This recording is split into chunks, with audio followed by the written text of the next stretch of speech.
Today is Yom Hazikaron, the day of remembrance, a day in which in the state of Israel and really in Jewish communities throughout the world, we take the time to remember the precious men and women who gave their lives to establish the state of Israel, as well as to ensure its safety, security, and continuity through the subsequent wars and security operations. Today, we remember the victims of terror, those who lost their lives in senseless acts of violence, simply because they were Jews who wanted to continue our claim, continue our ancestral right to the land of Avraham Avinu. Today we take the time to mourn their loss, to recognize their sacrifice, and to daven that their neshama should have an aliyah, and their families in nechama, their families some form of consolation. And then tonight and tomorrow we transition into Yom Haatzmaut. We transition into Israel Independence Day, a celebration of the establishment of the modern day state of Israel. And I think many times these days become mired in a little bit of, we'll call it political or hashkafic controversy. Right? How does one view the modern day state of Israel? Is it aschalta de geula? Is it the beginning or a continuation of messianic redemption? Is it just something nice, but doesn't necessarily signal anything in terms of Mashiach?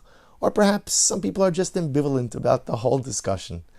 And to a certain degree, whatever you feel on a personal level, that's between you and yourself. That's a personal decision. That's a hashkafic decision, an outlook decision.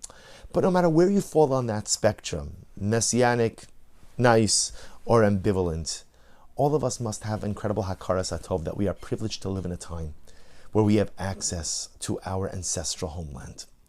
The notion that I could choose if I want to make aliyah and to resettle my family in Eretz Yisrael is a privilege that we enjoy that many previous generations did not.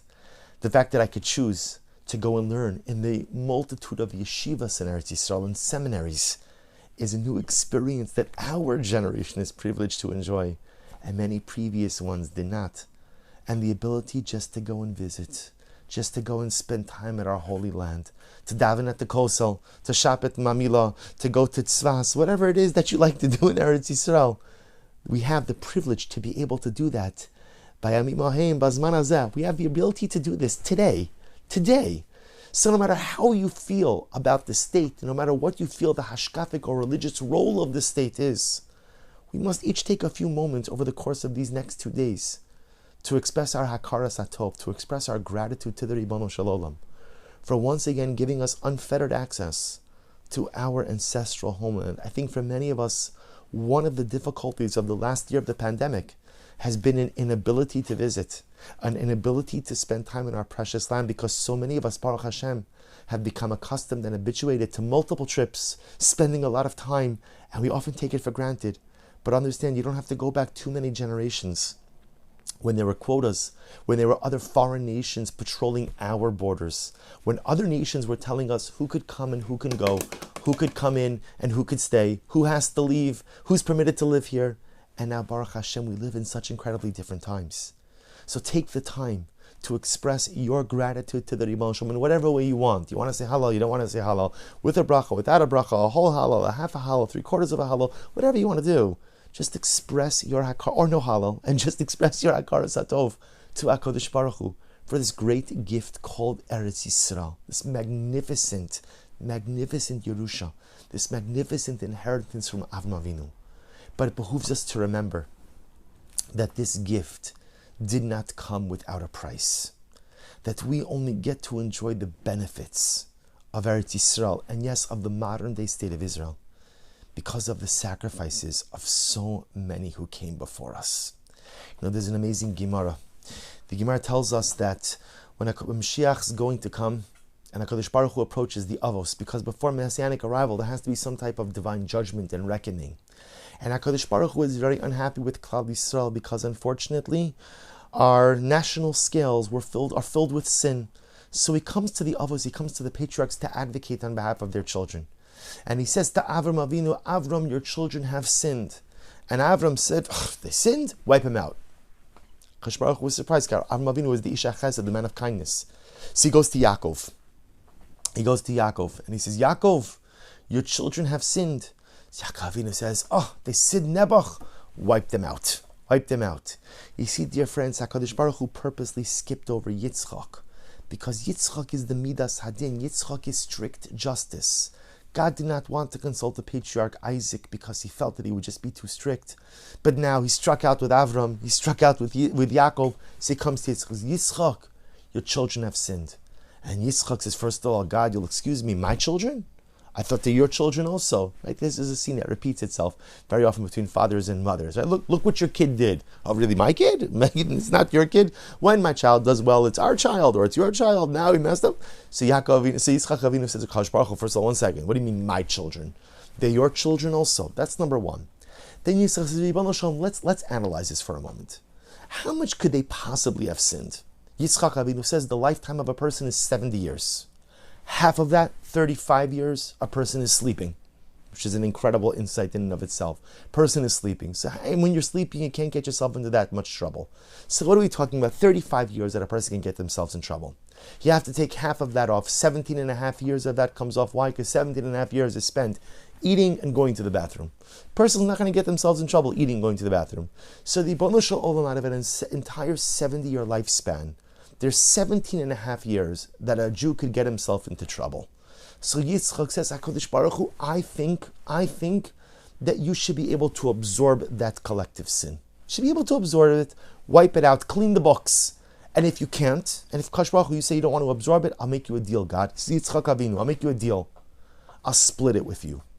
You bear half of the collective iniquity, and I'll bear half of the collective iniquity.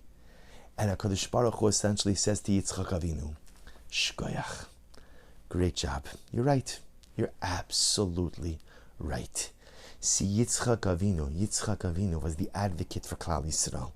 The reason we're here today is because Yitzchak was willing to take half of the collective responsibility of Klal Yisrael on his shoulders.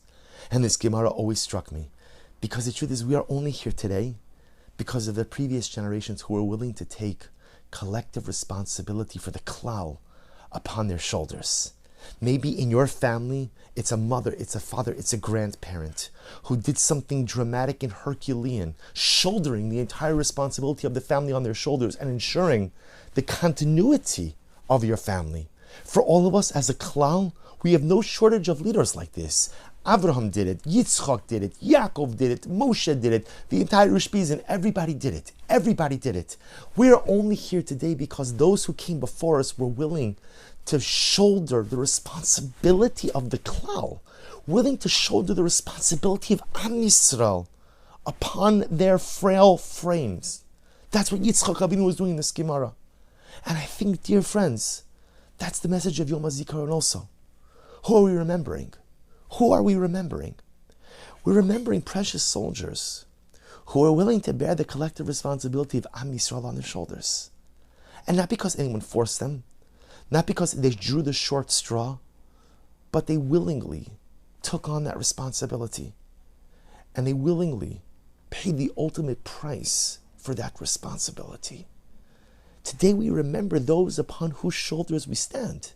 Today we remember those who gave their lives shouldering the responsibility for Klal Yisrael. That's what Yom HaZikaron is about. It's not about your hashkafa, and it's not about your conceptions or views of the modern day state of Israel. It's about remembering precious neshamas that followed in the Mesorah of Yitzchak Avinu, of becoming Ba'alei Achrayis, responsible individuals, responsible men and women, willing to shoulder the collective responsibility of Klal Yisrael upon their frame. That's who we remember. And it is because they were willing to shoulder that responsibility that you and I are here today. And it's because they were willing to shoulder that responsibility that we have the great gift of Eretz Yisrael.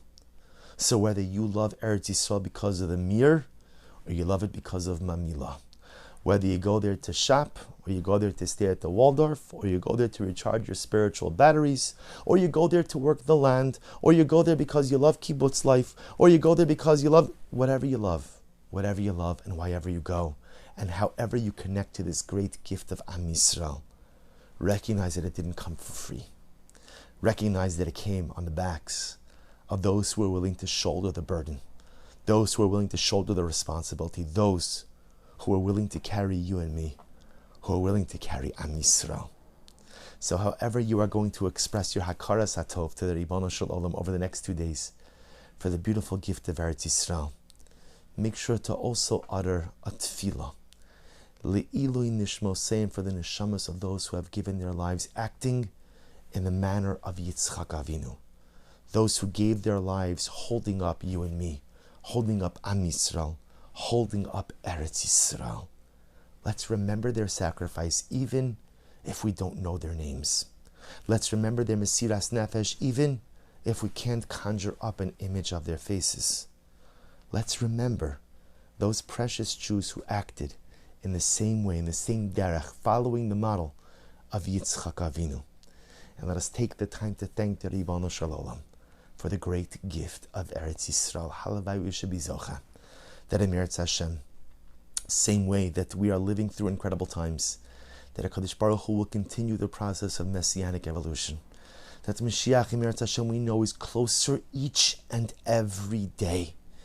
And we should be Zochim Eretz Hashem to come to a time of uncontested Geula, a Geula that everybody will agree with. I hope, the coming of Mashiach, the rebuilding of the Beis HaMikdash, Tchias HaMesim, resurrection of the dead, so Mishpachas could once again be brought back together. A beautiful, magnificent Beis HaMikdash where we can all come to worship together as one people with one heart, bearing responsibility for one another. I wish all of you an incredible, meaningful, and uplifting day.